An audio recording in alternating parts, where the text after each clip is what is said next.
वंदे मातरम दोस्तों, आप BJP supporter हो या नहीं इससे अभी फर्क नहीं पड़ता।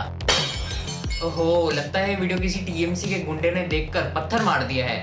हाँ, लेकिन आपको घबराने की जरूरत नहीं है क्योंकि आप बंगाल में नहीं है। हाँ, तो जैसा मैं कह रहा था, इस बार हमें पॉलिटिकल साइड्स नहीं लेनी है बल्कि गलत को गलत कहना है। और लगता है जिन इंटेलेक्चुअल लोगों को आज से 4 साल पहले भारत इनटॉलरेंट लगता था, उन्होंने न्यूज चैनल्स देखने छोड़ दिए हैं। दोस्तों, एक क्लिप देखकर तो ऐसा लगता है कि जेपी नड्डा और बीजेपी के कार्यकर्ता बंगाल में नहीं पाकिस्तान में इलेक्शन लड़ने के लिए गए हैं, क्योंकि जिस तरह एक रूलिंग पार्टी के चीफ जेपी नड्डा को मारने की कोशिश हुई, वो किसी भी तरह से भारत तो लग ही नहीं रहा था। जेपी नड्डा की रैली बंगाल के डायमंड हार्बर कॉन्स्टिट्यूएंसी में जा रही थी, जो अभिषेक बनर्जी का एरिया है। लेकिन बीच में ही नड्डा जी और बीजेपी के सभी कार्यकर्ताओं की गाड़ियों पर अनगिनत ईंटों और पत्थरों से हमले होने लग गए और इसी वजह से बीजेपी के एक कार्यकर्ता के सर में फ्रैक्चर हो गया और 15 से ज्यादा लोग घायल हो गए। लेकिन अब हमें कुछ क्वेश्चंस रेज करने पड़ेंगे और उनके जवाब मांगने पड़ेंगे। पहला, बंगाल में ऐसा क्यों हो रहा है?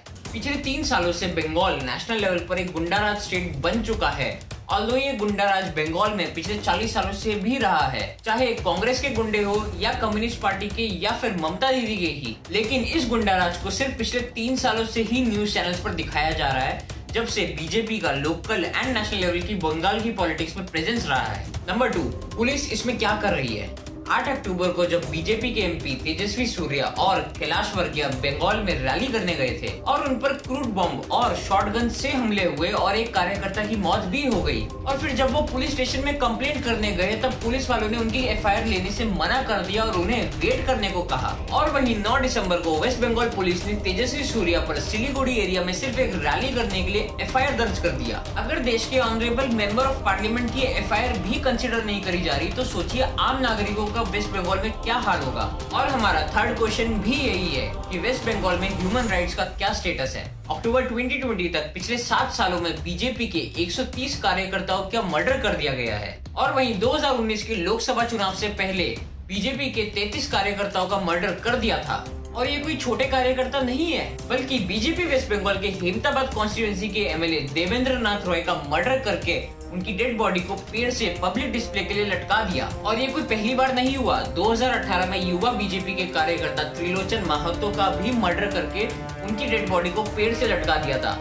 याद है अग्निपथ मूवी, जिसमें कुछ ऐसा ही होता था। पॉसिबल है कि आपका एक पॉलिटिकल माइंडसेट है और आप अपनी ही पार्टी को जितवाना चाहते हो, लेकिन क्या वेस्ट बंगाल में लोग सत्ता के इतने भूखे हुए कि वो अपने आदर्श रविंद्रनाथ टैगोर और स्वामी विवेकानंद जी को भूल गए? जहां बंकिम चंद्र चटर्जी ने वंदे मातरम गीत लिखा था, जिसका अर्थ है मैं अपनी मातृभूमि को नमन करता हूँ। इन्हीं महान पुरुषों की जन्मभूमि बंगाल में आज ममता दीदी के गुंडे ह्यूमन राइट्स का विरोध कर रहे हैं और अपनी इंटॉलरेंस लेवल दिखा रहे हैं। लेकिन ऐसा कब तक चलेगा?